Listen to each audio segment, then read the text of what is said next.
여러분 혹시 한약 좋아하시는 분, 보약 좋아하시는 분? 사약이 아닙니다, 여러분. 예, 보약입니다. 그렇죠? 제가 여러분께서 혹시 사약으로 오해할까봐 뒤에 각종 한약 재료들이 다 그랬는데, 나는 개인적으로 한약 또는 보약을 좋아한다. 한번 손 한번 들어볼까요? 손 드신 분들은 대략 나이가 연배가 있으신 분들이죠. 네. 여러분 이런 논란이 있습니다. 가끔 가다가 정말로 여러분들 나이 또래 학생들 그러는데 보약이 맛있다, 맛없다. 한약은 다들 한번 드셔보셨죠, 여러분? 다 먹어봤죠? 맛있나요? 맛없어요? 난 맛있던데. 내가 늙어서 그런가? 뭐야 고개 끄덕이는. 예?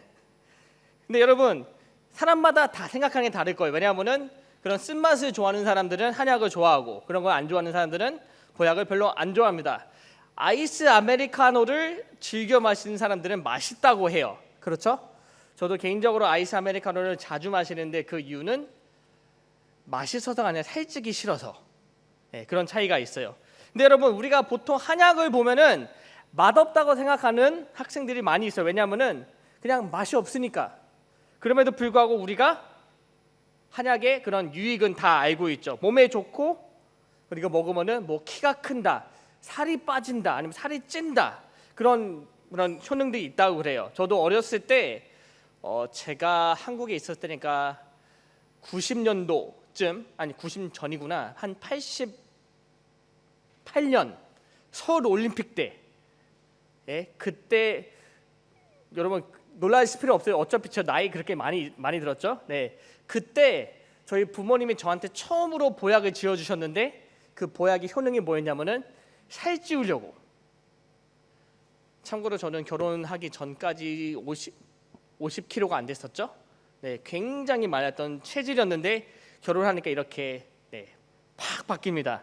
근데 여러분 그 보약에 돌아가서 우리가 보약을 먹으면은 맛이 없지만 그럼에도 불구하고 우리가 먹는 이유는 그런 효능이 있기 때문에 우리에게 좋은 이득이 있고 우리가 이거 먹으면은 건강해지고 또 여러 가지 효능이 있습니다. 근데 여러분 또 한편으로는 우리가 보약을 매번 먹지 못하는 이유가 있죠. 왜 그러죠? 비싸서. 예전에 보약을 한번 지어 먹으려면 한 10만 원이 넘었었어요. 제가 초등학교 때. 그렇죠? 지금은 더 비쌀 거예요, 아마도. 먹어본 지 한 2, 30년 된 것 같은데 비싸다는 이유로 아무나 먹을 수 없습니다. 그런데 여러분 이 보약이 우리가 뭐하고 비교할 수 있냐면요, 하나님의 말씀하고도 비교할 수 있어요. 왜? 어떻게 비교할 수 있을까요? 우리가 하나님의 말씀을 듣지도 않고 읽지도 않고 보지도 않는 이유 똑같아요. 맛없다, 그쵸? 재미없다, 지루하다, 어렵다. 가장 많이 드는 핑계죠. 바쁘다. 그런데 머리로는 알고 있어요. 우리 하나님의 말씀을 읽으면 우리에게 유익이 있다. 하나님의 말씀 우리에게 도움이 된다. 하나님의 말씀은 우리가 하나님을 아는데 큰 유익이 있기 때문에 읽을 필요는 있지만 재미없다, 지루하다, 바쁘다, 맛없다, 어렵다는 이유로 우리는 읽지 않고 있습니다. 그런데 만약에 우리가 하나님의 그런 말씀에 대해 진정한 가치, 진정한 가격을 알고 또 이것이 우리가 얼마나 유익한다는 사실을 안다면은 우리가 과연 안 읽고 배길 수 있을까요? 여러분들은 한번 생각해 보시기 바래요. 내가 정말로 이 성경을, 하나님의 말씀, 그리고 더 나아가서 설교 말씀을 왜 집중하지 않을까? 그 이유가 무엇일까? 지금도 벌써 졸고 있는 학생들이 벌써 있습니다, 여러분. 그런데 오늘 말씀을 통해서 우리가 하나님의 말씀, 성경이라든지 아니면 설교 말씀을 통해서 이 설교 말씀이 과연 나에게 어떤 유익이 있고 또 어떤 가치가 있는지 안다면은 우리가 아마 집중할 수 있길 바래요. 하나님의 말씀이 나에게 이런 유익이 있구나. 설교 말씀이 그냥 목사님의 그냥 잔소리가 아니라 나에게 이런 의미가 있다는 깨달을 때 우리는 그 말씀에 집중할 수 있게 됩니다. 저는 오늘 말씀 통해서 말씀이 왜 중요하고 또 예배 가운데 특별히 더 나아가서 예배 가운데 예배 순서 가운데 말씀은 왜 반드시 필요한지 함께 나누도록 하겠습니다. 영어 단어 한번 공부해 볼게요, 여러분. 영어 단어 중에서 free란 단어가 있고 priceless란 단어가 있습니다. 그렇죠? 혹시 뜻을 정확히 알고 있는 분 있을까요? free와 priceless의 의미의 차이점 똑같아요. 얼핏 보면 그렇죠? free 공짜, priceless 가격이 없다. 가격이 매겨지지 않는 공짜구나. 근데 여러분 이 두 가지 단어를 보면요 똑같이 보이지만 전혀 다른 의미를 갖고 있죠. 그렇죠? 첫 번째 free란 단어는 어떤 의미가 있죠? 말 그대로 공짜, 돈을 지불할 필요가 없다. 자 이거 봐도 공짜야, it's free on. 그러면은 아무런 돈을 지불할 필요 없이 그냥 내가 받아 먹어도 된다라는 의미가 있습니다. 그런데 priceless는 어떤 의미가 있죠? priceless는 직역하게 되면은 가격이 매겨지지 않는, 가격이 없다라는 의미가 있지만 정확한 의미는요 가격을 매길 수 없을 만큼 최고의 가치를 갖고 있다라는 의미에 있어요. 그러니까 똑같지만 완전히 다른 의미를 갖고 있다라는 거죠. 그런데 오늘 본문 말씀에서는요 하나님의 말씀에 대해서 free가 아니라 priceless라고 표현하고 있어요. 하나님께서 오늘 말씀에서 우리 초대하고 있죠. 55장 1절의 말씀입니다. 오라 너희 모든 목마른 자들아 물로 나오라. 돈 없는 자도 오라. 너희는 와서 사 먹되 돈 없이 값 없이 와서 포도주와 젖을 사라. 하나님께서 모든 사람들 다 초대합니다. 오늘 말씀 가운데 1절 말씀 가운데 초대한다 되었죠. 목마른 자들, 돈 없는 자들이라고 비유하고 있습니다. 그런데 여러분 목마른 자들이나 돈 없는 자들을요 우리가 사회적으로 봤을 때 어떻게 해석할 수 있냐면은 사회에서 가장 약자들이라고 볼 수가 있어요. 여러분 혹시 목마른 적 있으신가요? 있죠. 여러분 목마르면 어떻게 하세요? 물을 마시면 돼요. 그렇죠? 근데 간혹 가다가 물을 안 마시는 친구들도 있죠. 그런 친구는 어떻게 하죠? 콜라를 마신다든지 아니면은 이온 음료를 마신다든지 아니면은 뭐 레드불이나 그런 에너지 드링크를 마시는 사람들이 분명히 있습니다. 그렇죠? 지금 이 자리에 있지 않지만 우리 드러머 중 한 명이 항상 그 딸기맛 음료수를 갖고 다니는 친구가 있어요. 제가 누군지 얘기는 안 하겠는데 다음 주에는 아마 있을 거예요. 네.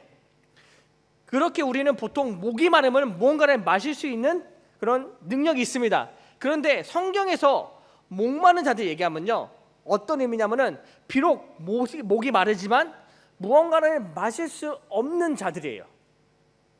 그러니까 물을 사 먹을 돈이 없다든지 당시에는 우리가 그 편의점이 없기 때문에 뭐 사 먹을 수 있는 돈도 없다는 사람이라는 거죠. 그리고 반대로 또 돈 없는 자들, 돈 없는 분 서럽죠 여러분. 배고플 때 아무것도 못 사 먹고 뭐를 사야 되는데 못 삽니다. 한마디로 얘기하면은 목마른 자들하고 돈 없는 자들은요 사회에서 가장 약자들을 의미해요. 그런데 이들의 특징이 뭐냐면은 이런 사람들은 어떤 모임에도 참여를 할 수 있는 자격이 없습니다. 우리가 보통 잔치에 누군가를 초대하면요 그냥 친한 사람들 다 초대를 하죠. 근데 당시 이스라엘 문화에서는요 누군가의 잔치를 초대하면은 그 잔치에 걸맞는 사람들만 초대를 해요. 예를 들어서 내 친족이라든지 아니면은 동네나 마을의 부자들, 함께 즐기고 함께 축복할 수 있는 사람들만 초대를 하는 문화가 있었습니다. 근데 만약에 내가 사회적 약자로 목마를 때 마시지도 못하고 돈 없어가지고 사 먹지도 못하는 사람이라면은 내가 그런데 초대받을 수 있을까요? 초대받을 수 없게 된다라는 거예요. 그런데 오늘 1절 말씀에서 하나님께서 이런 자들도 사회적 약자들도 다 초대를 하십니다. 그런데 하나님께서 이들에게 내건 조건은 단 한 가지예요. 뭐냐면요 오라 와라 다 와라 무조건 다 와라예요. 너희들이 누구든 상관없이 너희들이 목이 마른 건 돈이 없건 어떤 사람이 상관없이 내가 너희를 초대했으니까 너희는 뭘 해야 된다? 와라. Come. Whoever you are. I don't care. 그냥 다 와. 이렇게 초대하고 있다는 거예요. 근데 하나님께서 어디를 초대하시죠? 1절 다시 한번 띄워주시겠어요? 오라 너희는 목마른 자들아. 어디로 나오라 그러죠? 물로 나오라고 말씀하고 있습니다. 성경에서 하나님께서 일반적으로 물이라는 단어를 사용하실 때 두 가지 케이스가 있어요. 첫 번째는 심판이죠. 노아의 방주, 물로 그들을 심판한다. 근데 두 번째 비유는 뭐죠? 두 번째 케이스는 뭐죠? 정반대예요. 생명수를 의미합니다. 그렇죠? 나와서 내 물을 마신 자는 영원히 목이 마르지 않고 생명을 얻게 된다. 그런데 여러분 잘 보세요. 이사야서 오늘 본문 이사야서 55장 1절 말씀에서 하나님께서 백성들을 심판하실 분위기인가요? 물로 나와라, 내가 너희를 물로 다 쓸어버리겠다, 라고 그런 분위기인가요? 아니죠. 하나님께서 분명히 노아의 홍수 이후에 뭐라고 약속하셨냐면요, 다시는 물로 심판하는 일이 있다 없다? 없을 거다라고 하나님께서 선포하시고 약속하십니다. 다시 말하자면 1절 말씀에서 물로 나오라 하신다는 그 물은요, 바로 생명수를 의미한다는 거예요. 바로 우리의 영혼을 구원할 수 있는 생명수로 하나님께서 초대하고 계십니다. 누구를? 모든 사람들을. 우리가 이 말씀을 보면은 1절 말씀 보면은 생명수 초대하는 것은 풀이구나, 공짜다. 여러분, 이게 사실일까요? 아닐까요? 하나님의 초대는 정말로 공짜다. 우리가 이 말씀을 보면요, 하나님께서 우리에게 와서 얘기하실 때 그 초대는 그냥 공짜다, 아주 싸구려다 라고 가치를 비하할 수가 있습니다. 그런데 여러분 잘 보세요. 하나님께서 이런 표현을 쓰시죠. 너희는 와서 뭐라 그러시죠? 사 먹되라고 표현하세요. 무슨 말이냐면요, 그 물에는 가격이 분명히 있다라는 거예요. 우리가 이 물을 마시기 위해서는 분명히 지불해야 되는 가격이 있다라는 거예요. 그런데 하나님께서 얘기하십니다. 돈 없이 값 없이 와서 포도주와 젖을 사라. 하나님께서 말씀하시는 그 생명수, 포도주와 그 젖은 분명히 가격이 있습니다. 분명히 생명수는 무료가 아니라는 거예요. 하지만 하나님께서 우리를 초대하셨을 때 그 생명수는 마음대로 먹으라고 말씀하세요. 공짜니까 다 와가 아니라 내가 다 계산했어, 마음 편하게 와서 마셔라는 초대라는 거예요. 여러분, 이것을 우리가 MZ세대 표현을 플렉스라 그러죠. 야, 먹어, 괜찮아, 내가 다 책임질게. 하나님께서 지금 우리에게 이렇게 초대하고 계시다는 거예요. 여러분이 가장 좋아하는 식당이 뭐죠? 보통 우리가 찬양팀이나 다른 부서에서 회식한다 그러면은 제일 먼저 꺼내는 게 드마리스, 그 다음이 고깃집. 롯데리아는 카운트가 안 되더라고요, 이상하게 학생들한테. 근데 하나님께서 여러분들이 킹스톤을 초대하십니다. 마음대로 먹어, 내가 다 계산했어. 플렉스죠. 근데 여러분, 하나님께서 지금 우리를 이렇게 초대하고 계시다라는 거예요. 1절 말씀에서 목마른 자들아, 배고픈 자들아, 물로 나와, 내가 다 계산했어. 먹고 싶은 대로, 마시고 싶은 대로, 즐기고 싶은 대로 다 즐겨. 여러분, 하나님께서 정말 이 값을 지불하셨을까요? 지불하셨나요? 여러분 모르시겠죠? 하나님은 근데 벌써 이 값을 다 지불하셨습니다. 근데 이 값의 그 가격은 무엇이냐면요, 바로 예수 그리스도의 보혈이에요. 하나님께서 생명수로 나와라, 이 물을 먹고 영원한 생명을 얻어라. 근데 내가 값을 다 지불했어. 무엇을 통해서? 예수 그리스도의 보혈로 인해서. 여러분, 이것 통해서 우리는 성경적 가치관을 볼 수 있습니다. 좀 더 나아가면 하나님의 가치관을 볼 수 있는데요, 세상의 가치관은 이렇게 얘기하고 있죠. 2절 말씀입니다. 너희가 어찌하여 양식이 아닌 것을 위하여 은을 달아주며 배부르게 하지 못할 것을 위하여 수고하느냐 라고 얘기하고 있어요. 세상적 가치관은 우리가 이런 것을 쫓으라고 얘기하고 있습니다. 양식이 아닌 것과 우리를 배부르게 하지 못할 것들을 위하여 너희의 가격을 지불해라. 여러분, 여기서 얘기하는 양식은요, 그냥 우리의 배고픔을 채울 수 있는 음식이 아닙니다. 이 양식은 어떤 의미냐면은 우리 영의 양식이에요. 우리의 영을 만족시킬 수 있는 것이 바로 양식이라는 거예요. 배부르다는 것은 어떤 의미냐면은 그냥 오늘 아침에 안 먹었기 때문에 배가 고프네, 오늘 점심 메뉴가 뭘까, 메뉴 마음에 안 드네, 그냥 품위인 가서 그냥 떡볶이나 먹으러 가야겠다, 그런 음식이 아니라는 거예요. 이 배고픔은 어떤 의미냐면은 나를 만족할 수 있는, 내 영혼을 만족할 수 있는 것을 의미한다는 거예요. 영적으로 배부르다는 것은 내가 영적으로 피폐되어 있다, 비워져 있다, 배고프다, 줄이다, 채워지지 않았다는 거죠. 세상의 가치관은 무엇을 우리에게 얘기하고 있냐면요, 우리의 영을 배부르게 할 수 없는 헛된 것을 쫓게 하고 있다는 거죠. 계속해서 반복해서 우리를 배고프게 하고 있다는 거죠. 배부르다는 것은 반대로 얘기하면요, 우리의 욕심에 끝이 있다, 우리는 만족할 수 있다, 충만하다, 충분하다, 그것을 의미합니다. 여러분 세뱃돈 받으시죠? 세뱃돈 혹시 안 받으신 분 여기 계신가요? 안 계시죠? 12학년까지는 세뱃돈을 받습니다. 그렇죠? 윤호야 혹시 너 세뱃돈 받니? 받아? 참 좋겠구나. 네. 여러분 참고로 저는 대학생 때부터 세뱃돈을 안 받았습니다. 안 주더라고요. 우리 부모님 치사하게. 네. 그런데 여러분 생각해 보세요. 여러분들이 초등학교 1학년 때 받던 세뱃돈이 얼마였죠? 아주 작았습니다. 그렇죠? 그런데 고3 때 세뱃돈을 얼마를 받았죠? 많이 받아요. 참고로 제가 초등학교 때, 그건 국민학교 때죠, 세뱃돈 받았을 때 저는 5,000원을 받았습니다. 그때는 굉장히 컸어요. 이야, 이걸로 달고나를 내가 한 수십 개는 먹을 수 있겠다. 그런데 제가 한국을 이민 가기 전에 한국에서 6학년 때 받았던 세뱃돈은 얼마였냐면요, 15,000원을 받았습니다. 그때 생각을 했죠. 내가 중3이 되면 한 4만 원은 받겠구나. 그리고 고3이 되면은 한 10만 원은 받겠구나. 대학교 들어가면은 수표를 받겠지? 근데 생각해 보세요, 여러분. 점점 우리의 욕심이 커져갑니다. 그렇죠? 여러분 작년에 세뱃돈 얼마 받으셨죠? 하나 못 받았어? 미안하구나. 네. 세뱃돈 작년에 올해 받으신 분 계시죠? 여러분 내년에 똑같은 세뱃돈을 받기 원하시나요? 정말로?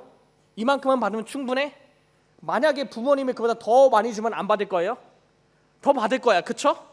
예를 들어서 우리가 올해 50만 원을 받았어요. 5만 원을 받아 쳐봐요. 만약에 부모님이 내년에 10만 원 주신다고 해보세요. 10만 원 받겠죠? 그 후에는 얼마를 받기 원하시죠? 아, 올해는 15만 원 주시겠지 생각을 하게 돼요. 여러분 이게 사람의 욕심이죠. 한 번 받으면 더 많은 걸 원하고 더 많은 걸 원하는 게 바로 사람의 욕심이에요. 그런데 우리가 배부르다는 것은 무슨 의미냐면은 이걸로 충분합니다. 나는 이걸로 만족합니다. 더 이상 바랄 게 없습니다는 걸 의미해요. 그런데 2절 말씀에서는요, 우리가 세상으로 쫓게 되면은 우리의 배고픔은 영원하다라는 거예요. 양식이 아닌 것을 위하여 우리가 은을 달아, 그러니까 가격을 지불하다는 거죠. 배부르지 못한 것을 수고한다. 너의 수고는 헛되다는 것을 의미한다는 거예요, 여러분. 제가 집에서 빨래를 가끔가다 개는 적이 있습니다. 열심히 개요. 그런데 빨래를 개고 제 와이프한테 여보 빨래 겠어. 그럼 우리 와이프 얘기합니다. 아 수고했어요. 그리고 다시 펼쳐요. 왜? 잘못 개서. 심지어 제 속옷도 제가 못 개요. 예. 와 결혼해봐 이렇게 돼. 근데 여러분 그럼 허무하게 제 기분 어떨까요? 허무하죠. 아 헛수고했다. 근데 여러분 오늘 말씀에 이렇게 얘기한다는 거예요. 우리의 영혼을 배부르게 하지 못한 걸 쫓고 수고한다면은 그건 헛수고다. 빨래를 괜히 갠 거다. 왜? 다다시 해야 되기 때문에, 잘못 깼기 때문에. 우리가 만약에 하나님의 것이 아니라 세상을 쫓게 된다면은 그것은, 그 노력은 정말 헛 노력이라는 거예요. 우리가 아무리 먹고 마셔도 우리는 계속 굶주리고 목마르게 된다. 세상을 쫓게 될 때. 근데 하나님께서 2절 후반부 이렇게 말씀하십니다. 내게 듣고 들을지어다. 그리하면 너희가 좋은 것을 먹을 것이며 너희 자신들이 기름진 것으로 즐거움을 얻으리라. 상반부와 하반부, 첫 번째 부분과 나중 부분은요 완전히 반대되는 내용을 우리에게 강조하고 있어요. 우리가 만약에 세상을 쫓게 되면은 계속 배부를 거고 계속 목마르게 될 거지만 만약에 우리가 하나님의 말씀을 듣게 된다면은 좋은 것을 먹게 되고 우리 자신의 기름진 것을 즐거움을 얻게 된다. 다시 말하자면 배부르게 되고 더 이상 목이 마르지 않게 된다라는 거예요. 여기에는 중요한 포인트가 있습니다. 뭐냐면은 듣고 들을지어다. 누구의 말씀을? 하나님의 말씀을. 하나님의 말씀을 듣게 되면 우리는 우리의 영혼을 채울 수 있는, 만족하게 할 수 있는 것을 얻게 된다. 여러분, 이것이 바로 하나님이 오늘 말씀 가운데 우리에게 베푸신 자비예요. 여러분, 혹시 오늘 설교 말씀의 제목 기억하시나요? 예배 시리즈 3탄 무엇이죠? 자, 회장님, 오늘 설교 제목이 무엇이죠? 예배 시리즈 3탄. 네, 말씀은 말씀 값없는 자리. 이것이 바로 컨닝이라 그래요, 여러분. 그렇죠? 네, 말씀 값없는 자비예요. 그런데 이게 바로 하나님의 값없는 자비라는 거죠. 왜냐하면 하나님께 우리에게 말씀하고 계십니다. 뭐라고? 들으라고. 우리의 영원할 수 있는, 우리의 영혼을 구원할 수 있는 하나님의 자비를 하나님께서 우리에게 말씀하고 계십니다. 3절 말씀 한 목소리 읽도록 하겠습니다. 시작. 너희는 귀를 기울이고 내게로 나와서 들으라. 그리하면 너희의 영혼이 살리라. 뭐라 말씀하고 있죠? 귀를 기울이고 내게 나와서 뭐라고 말씀하고 있죠? 들으라. 누구의 말씀을?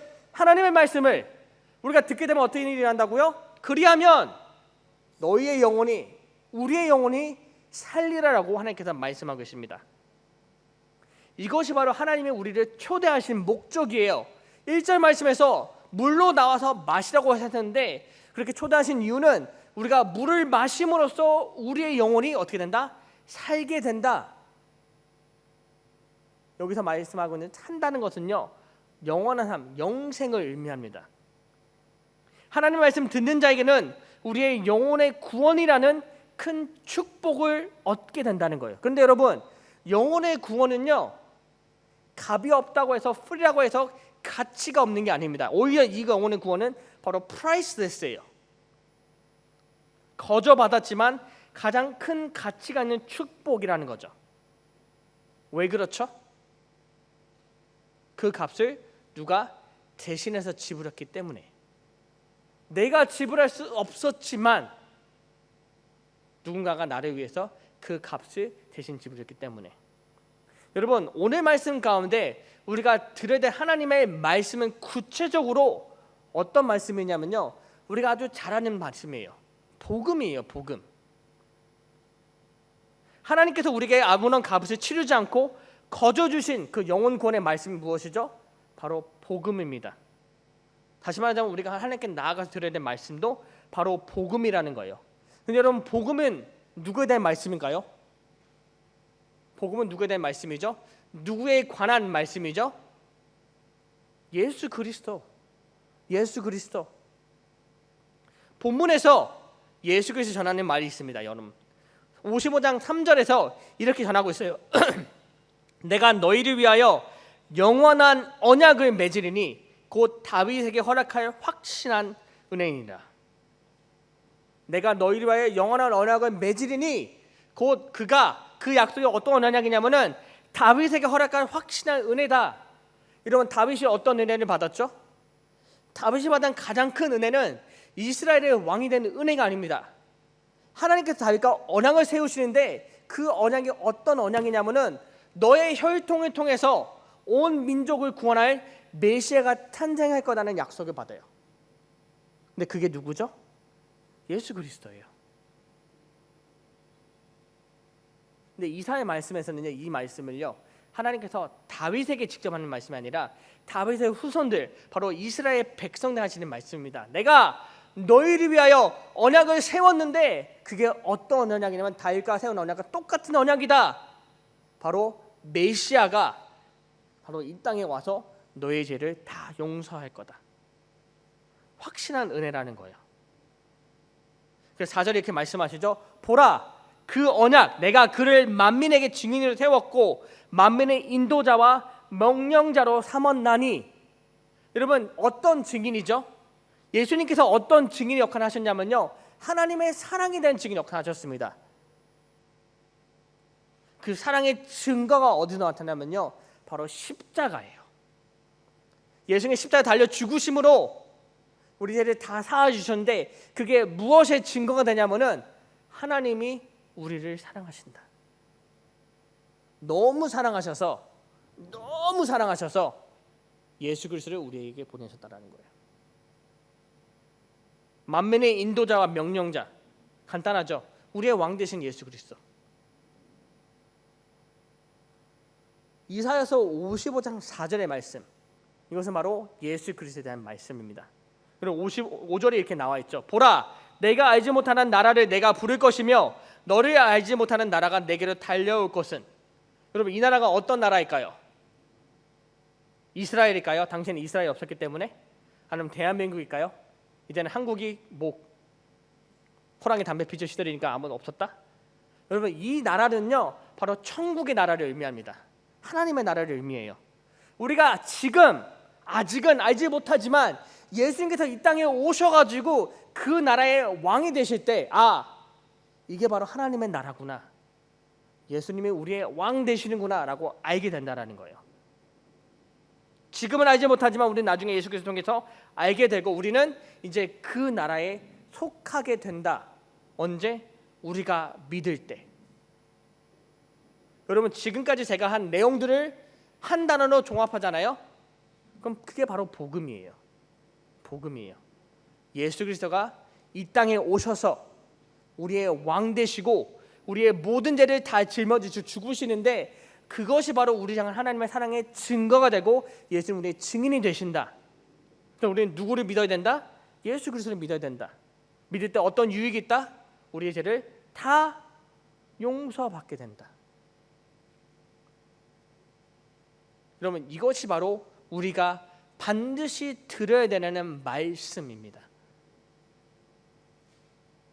근데 하나님께서 이 말씀을요, 이 복음의 좋은 소식을요, 우리가 어떤 대가를 요구하셨을까요? 아니요. 하나님께서 값을 다 지불하셨어요. 예수 그리스도를 통해서. 그래서 1절 말씀을 얘기하셨잖아요. 와서 다 먹어라. 값 없이. 이것이 바로 좋은 소식입니다, 여러분. 여러분, 혹시 좋은 소식, 이 헬라어로 모른지 기억하세요? 헬라어로 좋은 소식이 뭐였죠?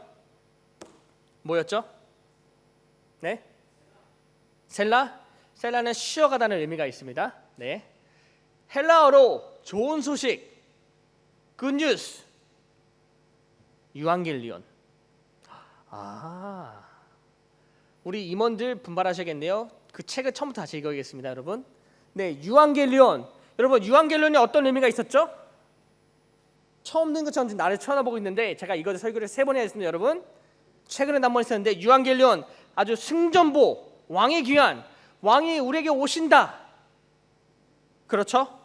여러분, 제가 근데 지난번에 자막으로 유앙겔리온이 어떤 소식이 있냐면 좋은 소식이 아니라 좋은 소식이라고 여러분께 설명한 적이 있어요. 그렇죠? 기억 안 나시는 분들 뭐지 이거? 갑자기? 네. 여러분, 그만큼 좋은 소식이에요. 여러분 생각해 보세요. 여러분들 갑자기 선생님이 테스트를 준비하라고 합니다, 학교에서. 근데 갑자기 교장 선생님 오셔가지고 오늘은 집에 가셔도 됩니다. 기분이 어떨까요? 예, 바로 그게 좋은 소식이에요, 여러분. 그보다 훨씬 더 째지게 좋은 소식이 바로 유앙겔리온이에요. 우리 스스로 절대로 해결할 수 없는 문제, 죄의 문제, 나의 구원자, 나의 구세주, 나의 왕 되시는 예수님께서 내가 감히 쳐다볼 수 없는, 제가 어떤 예를 생각했냐면은 우리 저기 뒤에 계신 서울대 분이 학생 선배님 한 분 계시는데, 생각해 보세요. 윤호가 서울대 축제에서 갔습니다. 그런데 거기에 원래 홍보에는 돈이 없어 우리는 아무런 같이 초대할 수 없었고 그냥 태진아를 초대했습니다. 태진아를 비하는 건 아니에요. 전사님 용서해 주세요. 태진아를 비하는 게 아닙니다. 그런데 그렇게 홍보했는데 갑자기 에스파가 왔다. 어떨까요? QWER이 왔다. 어떨까요? 난리가 나겠죠. 여러분, 유앙겔리온이 바로 그런 의미를 갖고 있다는 거예요. 너무나 좋은 소식, 믿기 힘들 만큼 좋은 소식, 말도 안 되는 좋은 소식이 왔다 우리에게. 왜? 그 소식에는 가격이 있지만 내가 지불하진 않았는데 그 소식이 나에게 왔다. 예수 그리스도가. 여러분, 그게 바로 복음이에요. 그게 바로 우리에게 좋은 소식이라는 거예요. 우리가 계속 듣고 싶은 소식, 계속 들어야 되는 소식, 매번 들어도 질리지 않는 소식이 바로 복음이라는 거죠. 바로 예수 그리스도의 소식. 하나님께서 우리를 초대하십니다. 오늘 말씀 1절에 초대하신 것처럼 지금도, 오늘도, 내일도, 매 주일마다 우리를 초대하고 계세요. 그 자리로, 어떤 자리냐면요, 우리가 복음을 들을 수 있는 자리로 오늘도, 내일도, 매주마다 우리를 초대하고 계십니다. 여러분, 우리가 복음을 언제 듣죠? 하나님의 말씀을, 하나님의 설교를 언제 듣죠? 예배 가운데요. 그렇기 때문에 여러분, 예배 가운데 우리가 매번 들은 소식이 바로 설교라는 거예요. 설교 통해서 예수 그리스도를 듣게 되고, 설교 통해서, 말씀을 통해서 예수님이 나에게 어떤 존재이고 그분이 이 땅에 오신 게 나에게 어떤 의미가 있는지. 여러분, 그래서 우리가 설교를 잘 들어야 된다는 거예요. 제가 전해서가 아니라, 누가 전해서가 아니라 그 말씀이 바로 나의 영혼을 구원할 수 있는 말씀이기 때문에. 이것이 바로 하나님의 초대입니다. 그래서 우리의 자세는요, 우리의 태도는 언컨디션이 돼야 돼요. 무조건이 돼야 돼요. 누가 어떻게, 어느 성경 구절로, 어떤 속도로, 어떤 톤으로, 어떤 모습으로 전하든 상관없이 그 말씀이 나를 부르신 하나님의 초대이고 그 말씀이 나의 영혼을 구원하신 하나님의 말씀이다라고 생각하고 받아들여야 한다는 거예요. 그래서 그것이 영원 예배건, 베트남어 예배건, 한국 예배건 상관없이, 누가든 상관없이 나는 그 말씀을 복음으로 들어야 된다. 복음으로 들으셔야 되는 자세가 준비되어야 된다. 그러면 이것이 바로 우리가 예배 때 가져야 되는 태도이자 자세입니다. 오늘 포함해서 지난 3주간 예배를 나눴죠. 예배를 준비하는 마음, 그 태도가 중요하다. 그리고 예배를 우리가 찬양으로 열어야 된다. 그리고 오늘 가운데 말씀을 통해서 하나님의 복음을 듣고 하나님의 자녀의 권세를 누릴 수 있다. 하나님께서는요, 이 말씀을, 이 복음을, 프라이스한 이 복음을요, 우리에게 거저 프리로 주셨습니다. 여러분, 이제는 이 말씀을 듣고 받으시고 믿으시기 바랍니다. 나를 구원한 예수님께서 이 땅에 나를 사랑하셔서 오셨다. 나는 그분을 믿는 믿음으로 말미암아 내 영혼의 구원을 받을 수 있다. 그러면 이것은요, 제가 전하는 말이 아니라 하나님께서 이미 약속하신 말씀이에요. 선포하신 말씀이고요, 이미 예수 그리스도 통해서 이미 다 이루신 말씀이라는 거예요. 그렇기 때문에 우리는 그냥 받기만 하면 돼요. 믿기만 하면 돼요. 언제? 지금 말씀이 선포될 때. 여러분, 반드시 꼭 믿으시기 바랍니다. 예수님이 나의 구원자 되시고 나의 구세주 되시고 나는 믿음으로 말미암아 이제 나의 죄가 용서를 받았다. 나는 이제 무엇이다? 누구다? 하나님의 자녀다. 그리고 오늘 설교 주제처럼 나는 이제 예배자다. 하나님께 전심과 전력을 다해서, 최선을 다해서 하나님을 믿는 믿음으로 하나님께 예배하는 저와 여러분이 되길 주님을 축원합니다. 기도하겠습니다.